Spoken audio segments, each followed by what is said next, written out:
Cara, tô com o inventário cheio de itens e preciso guardá-los nos meus baús. Mas o problema é que são muitos itens, eu não sei como organizá-los de forma eficiente e garantindo que eu possa encontrá-los rapidamente depois. Já que são 1.100 baús no meu armazém, eu não vou lembrar de cabeça onde que eu guardei cada item. O que eu posso fazer para resolver o meu problema e organizá-los entre todos esses baús? Bom, basicamente podemos utilizar a tabela hash para resolver esse dilema. Uma tabela hash é uma estrutura de dados que nos permite armazenar informações de forma organizada e eficiente, facilitando o acesso aos dados que desejamos recuperar posteriormente. Então, quer dizer que no nosso caso poderíamos usar uma tabela hash para mapear cada item que vamos armazenar para uma localização específica? Sim, mas antes disso, vamos entrar um pouco mais em detalhes. Em termos mais simples, uma tabela hash é composta por duas partes principais, uma função de hash e um array. A função de hash é o segredo por trás da eficiência desse sistema. Ela pega a informação que você deseja armazenar, processa-o de alguma forma e retorna um valor único que é usado como índice na tabela. O grande trunfo disso é que quando você precisa encontrar alguma informação, a função de hash vai rapidamente apontar para a posição exata daquela informação, tornando a busca muito mais rápida do que percorrer cada índice na tabela. Além disso, a tabela hash pode ajudar a evitar colisões também, que ocorrem quando dois itens têm a mesma localização calculada pela função de hash. Nesses casos, existem técnicas para resolver essas colisões, garantindo que todos os itens sejam devidamente armazenados e recuperados. Então, vamos imaginar que todos esses baús, numerados de 0 até 1099, são índices do nosso array, e que em cada espaço do baú seja um nó de uma lista encadeada. Seguindo essa lógica, para solucionar o nosso problema de organização dos itens desses 1.100 baús, podemos usar um sistema semelhante aos da tabela hash para mapear cada item a uma localização específica. Dessa forma, teremos um sistema eficiente para encontrar seus itens rapidamente quando precisar.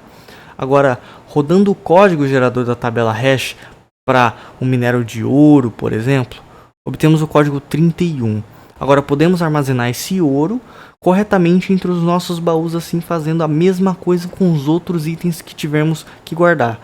E é assim que acabamos por facilitar todo o nosso trabalho de procurar baú por baú, tanto na hora de guardar quanto na hora de retirar o item para utilizar em algum recurso. Por resultado, na hora que formos precisar do ouro, do ferro ou de algum outro item no jogo para alguma coisa, é só colocarmos eles na função de hash e ir até o respectivo baú em que eles se encontrariam. Agora eu vou explicar o que é uma função de transformação de uma tabela hash. Então, o que seria a função de transformação? Nada mais é que, dada uma entrada, uma chave, ela retorne um índice para você. Exemplificando, no exemplo passado, vocês viram que ao querer guardar um item no baú, ele ia abrir um programa em C que a gente fez, digitou o nome do item, e esse programa em C retornou um índice, que era o baú onde ele ia guardar. Isso é uma função de transformação. Eu vou dar uma entrada, vou dar uma chave, e ele vai retornar um índice, né, do array, da tabela hash, ao qual eu vou guardar essa informação. Essa função que eu vou mostrar para vocês agora foi a função que a gente utilizou para fazer aquele programinha. Uma função bem simples, né? Toda função envolve uma fórmula matemática, tá? Então, vamos lá. Como funciona? Vamos supor que eu queira o índice da palavra ferro. Eu pego o primeiro caractere, que seria o F, coloco aqui e multiplico por 1, que é a sua posição. Mais E, que seria o segundo caractere, e multiplico por 2, que é a sua posição, e assim por diante. E depois eu divido pelo índice máximo na minha tabela hash. No caso do exemplo passado seria 1000, porque a gente tinha 1000 baús. E pego o resto da divisão. Eu vou explicar o porquê mais pra frente. E claro, ao colocar o F aqui, a gente não vai colocar o F em si, e sim o seu valor ASCII, né? Então cada caractere tem um valor em ASCII, a gente coloca o valor em ASCII desse coisa. Aqui eu fiz uma continha na mão mesmo, bem básica, para vocês entenderem melhor. Então eu tenho o item ouro, eu quero guardar ele. Como que funciona?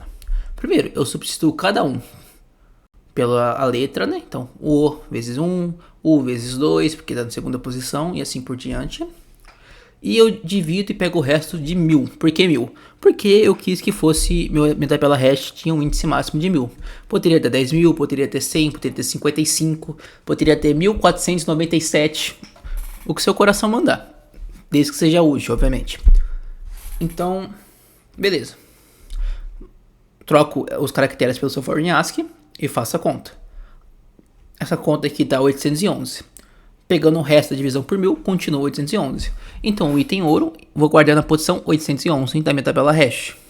Ou no baú 811, se você pegar o exemplo passado. Beleza, então mas por que eu pego o resto da divisão por 1000? Às vezes uma palavra pode passar de 1000. Então vamos supor que eu fiz uma conta aqui, coloquei uma palavra e essa palavra deu 1250. Eu não tenho o baú 1250, não tenho a posição da minha tabela hash 1250. Então, como que eu posso garantir que o índice máximo, que minha função para retornar, é o índice máximo que eu tenho disponível na minha tabela? Simples, eu divido pelo índice máximo e pego o resto. Caso for um valor menor, toda divisão de um número menor que o seu índice máximo, e você pega o resto dela, vai retornar aquele mesmo número. Então, 811 dividido por 1000, 811 é menor que 1000. Então, o resto continua 811. Claro, isso é uma divisão de inteiros, tá? Sem contar casas decimais. Então, por isso a gente divide por 1000. Então, caso a gente pegasse um índice 1250, isso aqui retornaria pra gente o índice 250, porque seria o resto que sobrou. Então, a gente garante com essa divisão, e pegando o resto, que nunca vai ultrapassar o índice máximo da nossa tabela. Agora eu vou falar um pouco sobre como a gente trata colisões na tabela hash, usando lista encadeada, que foi o que a gente usou. Então, como funciona o tratamento? Primeiramente, o que é uma colisão numa tabela hash? A gente tem aquela função de transformação, correto? E a gente vai lá, vai salvando. E aí, em determinado ponto, começa a aparecer índices parecidos, índices iguais. Então, 2, 3, 4 informações eu vou salvar no mesmo índice. Isso é uma colisão. Quanto mais de uma informação tem o mesmo índice. Então há uma colisão aí. Como que a gente trata colisões em uma tabela hash? Existem várias técnicas. A mais utilizada é a da lista encadeada. Como funciona? Caso eu fui lá, fiz lá a função de transformação e deu um índice. Beleza, coloquei o ferro no índice 1000. Beleza, coloquei o ferro, tá no índice 1000. Fui lá, fiz outra função de transformação e a obsidiana deu o índice 1000 também. Como é que eu trato isso? Eu uso uma lista encadeada, aonde o primeiro nó da minha lista é o ferro. E esse primeiro nó é o que dá no meu índice 1000. Meu índice 1000 tem um primeiro nó, que seria o ferro. E esse primeiro nó, ele vai apontar agora para minha obsidian, que seria o segundo item na mesma posição. E assim por diante. Depois eu faço do feno, e o feno dá índice 1000 também. Então, eu pego a obsidian e eu aponto o ponteiro next dela para o feno. Então, quando eu entrar na posição 1000 da minha tabela, eu vou dar um nó, que dentro dele vai ter o ferro. O ferro vai ter um ponteiro next para obsidian. A obsidian vai ter um ponteiro next para o feno. Como que eu posso imaginar isso no nosso exemplo de Minecraft? O nosso baú tem vários espaços de item, correto? Pensa que o primeiro espaço de item, igual na imagem aí, ele seja na verdade um nó de uma lista encadeada. E esse nó, ele aponta para o segundo espaço de item. O segundo espaço de item, ele aponta para o terceiro para o quarto e assim por diante. Então, seria como se cada espaço de item no Minecraft fosse uma lista encadeada que aponta para o próximo espaço. Então, o nosso baú seria um índice, né? Então, a coleção de baú é o nosso array, é a nossa tabela hash. Um único baú é um índice da nossa tabela hash, perfeito? Dentro de cada baú, eu tenho vários nós de listas encadeadas, aonde cada nó vai apontar para um outro item ou para nulo, caso seja o último item adicionado. Então é assim que há tratamento de colisão na tabela hash. falar um pouco sobre as vantagens e desvantagens das tabelas hash. Algumas das vantagens são o acesso rápido. As tabelas hash são projetadas para permitir acesso rápido aos dados. Elas mapeiam chaves para valores, tornando a recuperação de dados rápida, em tempo constante na maioria dos casos. Isso é particularmente útil quando você precisa encontrar informações com base em uma chave específica. Outra vantagem é a economia de espaço. Tabelas hash pode economizar espaço de memória, principalmente em comparação com estruturas de dados estáticas como arrays. Eles alocam espaço somente para os elementos presentes, evitando a necessidade de espaço extra para elementos vazios. Outra vantagem é a flexibilidade nas chaves. Você pode usar chaves complexas como strings em tabela hash. Isso a torna versátil para diversos aplicativos nos quais as chaves são simples números inteiros. Falar um pouco sobre as desvantagens agora. As desvantagens temos os conflitos de hash. Conflitos ocorrem quando duas chaves diferentes produzem o mesmo índice na tabela. Isso é chamado de colisão. Lidar com uma colisão pode ser complexo e requer estratégias de resolução como encadeamento. Colisões podem diminuir o desempenho da tabela hash. Outra desvantagem são o desempenho pobre com muitas colisões. Se houver muitas colisões, o desempenho na tabela hash pode degradar significativamente, tornando-se menos eficiente do que outras estruturas de dados, como a árvore. Outra desvantagem é a ordem de inserção não mantida. Tabela hash geralmente não mantém a ordem de inserção dos elementos. Se a ordem dos elementos for importante, você precisará usar uma estrutura de dados que mantenha essa ordem como uma lista encadeada. Vou falar agora do meu exemplo do hash, que é responsável por apagar arquivos duplicados, ou seja, arquivos que contenham a mesma informação em um mesmo diretório. Então, de começo, é feita a leitura do diretório, e após a leitura deste diretório que a gente fornece, ele vai para a função de análise e exclusão, que é responsável por abrir esse diretório em um laço de repetição, e nesse laço de repetição percorrer todos os arquivos presentes nesse diretório, verificando se é um arquivo regular ou não. Ou seja, o que é um arquivo regular? Um arquivo que contém dados ou informações em um formato específico que pode ser acessado, lido e modificado por programas ou softwares em geral. E assim que é feita essa verificação, se ele realmente for um arquivo regular, ele envia o nome deste arquivo para a função de calcular o hash, para que ele possa abrir o arquivo com este nome, e a partir da função que é responsável por calcular, ele retorna esse código gerado. E essa função de calcular o hash funciona da seguinte forma. Ele gera o código a partir de toda a informação que está contida no arquivo, com base nessa fórmula aqui, que multiplica cada caractere presente no arquivo com a posição consecutiva da chave que a gente definiu, que por fim é multiplicada com o valor de i, e que esse valor de i ele vai aumentando conforme vai percorrendo o conteúdo do arquivo. Depois de retornar o código hash do arquivo, ele compara com o código hash do outro arquivo, e se forem diferentes, os arquivos são mantidos. Se não, se eles forem iguais, no caso, ele remove a duplicata. E assim vai até percorrer todos os arquivos do diretório inserido. Então, tomando como exemplo aqui, esse diretório, que contém vários arquivos de texto, que são arquivos regulares, ou seja, são arquivos que podem ser lidos, modificados e acessados, a gente consegue ter uma noção de como ele funciona. Então, copiando aqui o link do diretório e rodando o arquivo, ele vai pedir para que a gente coloque o nosso diretório.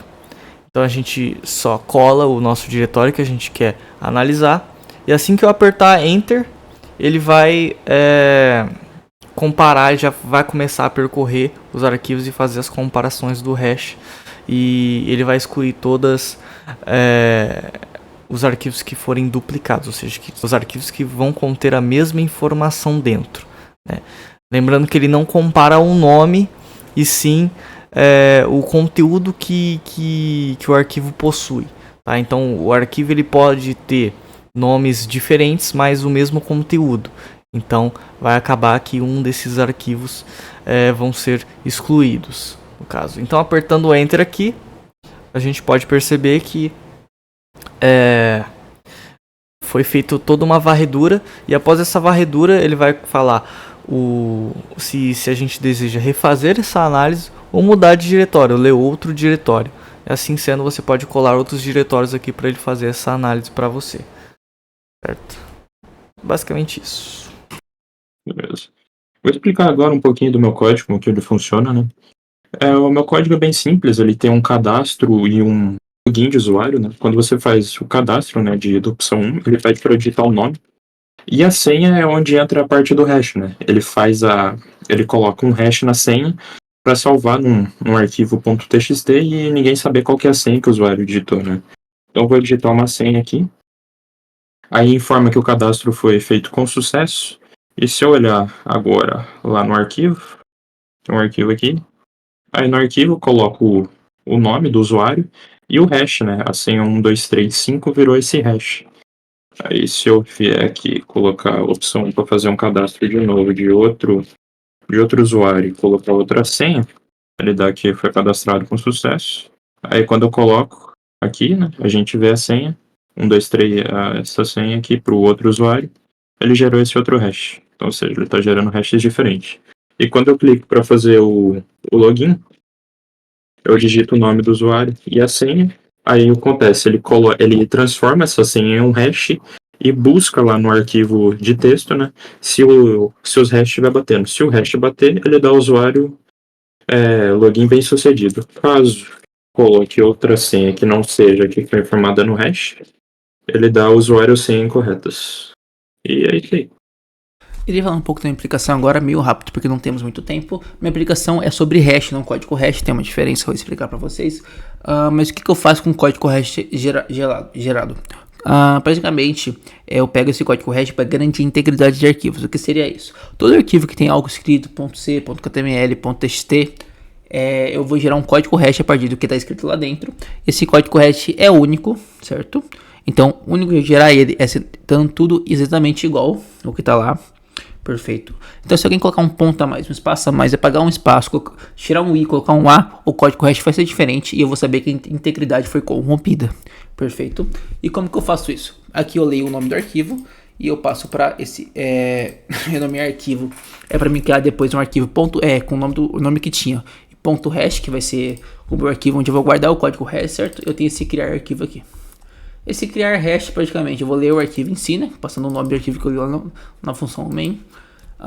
Vou colocar um espaço de string, que nada mais é que uma lock, que a gente vazia em rd1, perfeito. Vou criar um vetorzinho, o vetor que está logado, né? Vou colocar o /0 no começo e vou criar o hash. Aqui eu zeto tudo para 0 e calculo os valores, tá? Vou pular um pouquinho porque tem que ser rápido.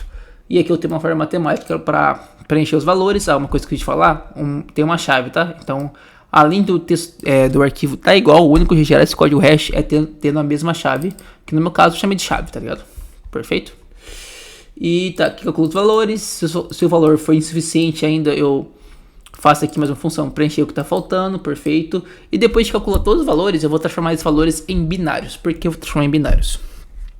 Porque um código hash, diferente de uma tabela hash, eu tenho que garantir que, independente da entrada, a saída vai ter o mesmo tamanho. O que isso significa? Se tiver A escrito, a minha saída vai ter que ter o mesmo tanto de caracteres. Se tiver 20 mil, fora do meu programa. Meu programa, ele garante que, independente do que esteja escrito, tenha 2048 caracteres de código hash.